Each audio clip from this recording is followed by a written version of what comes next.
Hi friends, welcome to my channel all are in one.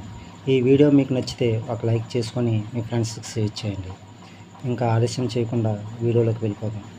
Accidents మనం రోజు వింటున్నాం, చూస్తున్నాం. కానీ దీనికోసం మనం ఎంతవరకు పట్టించుకుంటున్నాం, ఎంతవరకు పాటిస్తున్నాం? మనకేమీ కాదులే అనే అజ్ఞానం నుంచి పుట్టుకొస్తున్నాయి ఈ యాక్సిడెంట్స్. అందుకే థంబ్నెయిల్లో యాక్సిడెంట్స్ అని పెట్టాం.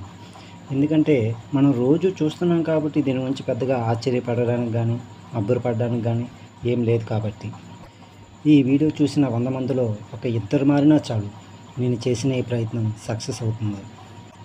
ఈ యాక్సిడెంట్స్ అనేవి ఓన్లీ మనకు మాత్రమే జరిగేవి కాదు, మన కుటుంబాలకు కూడా తీరని శోకాన్ని ఇస్తుంది. మీపైన ఆశలు ప్రాణాలు పెట్టుకున్న మీ తల్లిదండ్రులు, భార్య పిల్లలు అనాథలుగా మారుతారు మీకేమైనా అయితే. అసలు ఈ యాక్సిడెంట్స్కి కారణాలు ఏంటో తెలుసా?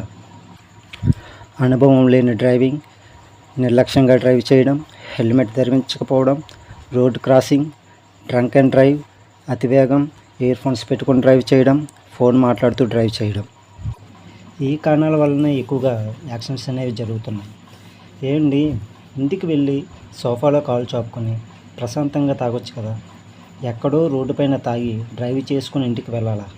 దారి మధ్యలో ఏదైనా జరిగితే మీ ఫ్యామిలీకి ఎవరండి రెస్పాన్సిబిలిటీ తీసుకుంటారు?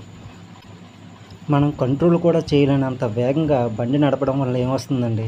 ఎదుటి వాళ్ళకి మనకి మనం హాని చేసుకోవడం తప్పించి, ఎదుటి వాళ్ళకి హాని చేయడం తప్పించి ప్రాణాలు పోతాయండి. అర్థం చేసుకోవాలి. ఒక్క నిమిషం ఆలోచించి నెమ్మదిగా వెళితే ఏమైపోతుందండి? ముందు వెనక చూడకుండా, ఎడమ కుడి వైపు చూడకుండా రోడ్డుగా క్రాస్ చేయడం, ముందు వెళ్తున్న వెహికల్ని క్రాస్ చేయడం వల్ల ఎదురుగా వచ్చే వాళ్ళకి ప్రమాదమే, మనకి ప్రమాదమే. ఎప్పుడైతే వీటిని మనం కంట్రోల్ అనేది చేసుకుంటామో అప్పుడు ఈ యాక్సిడెంట్స్ అనేవి 100కి 10% అయినా తగ్గుతాయి.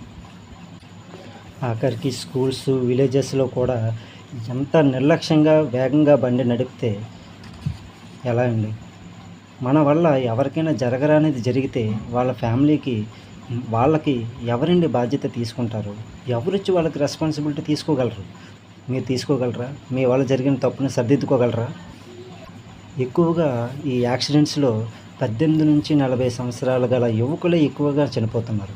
అంటే రోజు ఎక్కడో దగ్గర ఏదో మూలన యాక్సిడెంట్స్ అనేవి జరుగుతూనే ఉంటున్నాయి. అయినా మనలో మార్పు రావటం లేదు. ఎందుకంటే నాకేం కాదులే అనే ఆలోచన మనలో ఎప్పుడైతే పుట్టుకొస్తుందో ఈ యాక్సిడెంట్స్ అనేవి ఇలా జరుగుతూనే ఉంటాయి. రోజులో గంటకి 53 యాక్సిడెంట్లు జరిగితే అందులో 19 నుంచి 20 మంది వరకు చనిపోతున్నారు. దేనికోసం, ఎవరి కోసం చనిపోతున్నారు అంతమంది? ఎందుకు అంత అర్జెంటుగా వెళ్ళి చేయాల్సిన పని ఏమొచ్చింది? రోడ్డు పైన వెళ్ళేటప్పుడు అంత అజాగ్రత్తగా ఎందుకు వెళ్తున్నారు? మన 2 తెలుగు రాష్ట్రాల్లో 2020 నుంచి 2024 వరకు జరిగిన ఈ యాక్సిడెంట్ లిస్ట్ అనేది ఒకసారి మనం పరిశీలన చేస్తే మీకు కూడా తెలుస్తుంది ఎన్ని యాక్సిడెంట్లు జరుగుతున్నాయి అనేవి. మొదటగా ఆంధ్రాలో తీసుకుంటే 2020లో 19,510 యాక్సిడెంట్లు అనేవి జరిగితే 7,040 మంది చనిపోయారు. 2021లో 21,556 యాక్సిడెంట్లు జరిగితే 8,186 మంది చనిపోయారు. 2022లో 21,249 యాక్సిడెంట్లు జరిగితే 8,293 మంది చనిపోయారు. 2023లో 18,413 యాక్సిడెంట్లు జరిగితే 7,977 మంది చనిపోయారు. అదే తెలంగాణలో తీసుకుంటే 2020లో 19,164 యాక్సిడెంట్లు జరిగితే 6,668 మంది చనిపోయారు. 2021లో 21,315 యాక్సిడెంట్లు జరిగితే 7,557 మంది చనిపోయారు.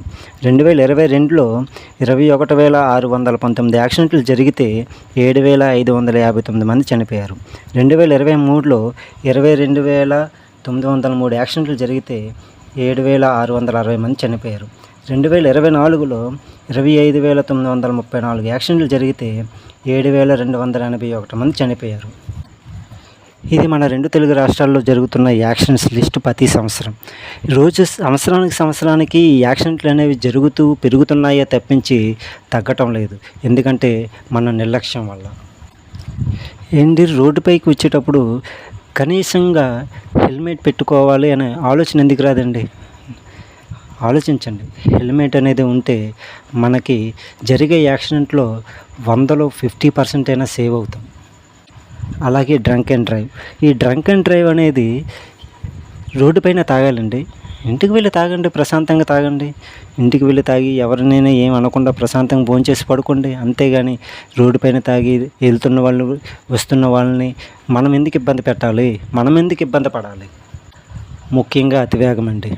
ఇది అసలు చిన్నపిల్లల్లో ఎంత దారుణంగా ఉంటుందంటే, ప్రైమరీ స్కూల్ నుంచి హై స్కూల్స్కి వెళ్ళిన వెంటనే వీళ్ళకి తల్లిదండ్రులు ఫోన్స్ ఇవ్వడం, ఈ బైక్స్ కొనేసి ఇవ్వడం, కార్స్ కొనేసి ఇవ్వడం వల్ల వీళ్ళకి ప్రాణం అంటే ఏదో ప్రాణం అంటే ఏంటి తెలియదు వాళ్ళకి. దానికి పోతే వస్తే ఎలా ఉంటుందో కూడా తెలియదు. కాబట్టి అతి వేగం, నేను 100, 200 కొడితే ఎవడో నన్ను పొగుడుతాడనే అతి ఆలోచనల వల్ల ఈ యాక్సిడెంట్స్ అనేవి ఎక్కువగా జరుగుతున్నాయి. అలాగే ఇయర్ ఫోన్స్ పెట్టుకొని డ్రైవ్ చేయడం. ఇయర్ ఫోన్స్ పెట్టుకొని డ్రైవ్ చేయాలండి, నాకు అర్థం కాదు. ఇయర్ ఫోన్స్ పెట్టుకుంటే పాటలు వేసుకుని డ్రైవ్ చేస్తే వెనక్కి వచ్చేవాడు హార్న్ కొడితే మీకేం వినబడుతుందండి?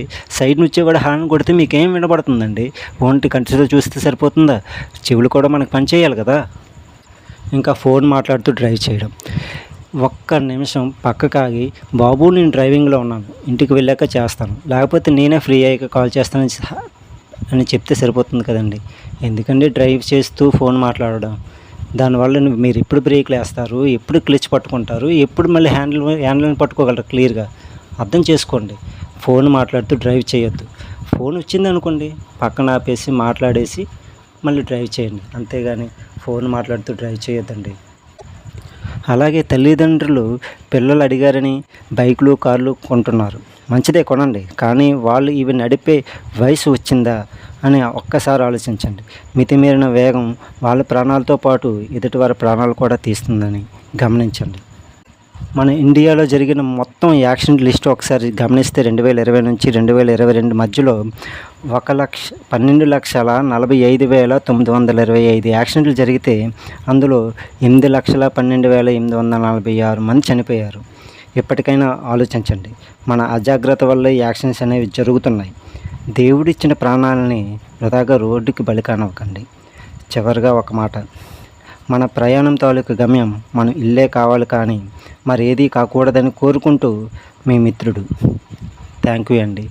ఈ వీడియో కనుక మీకు నచ్చితే సబ్స్క్రైబ్ చేసుకోండి. Thank you.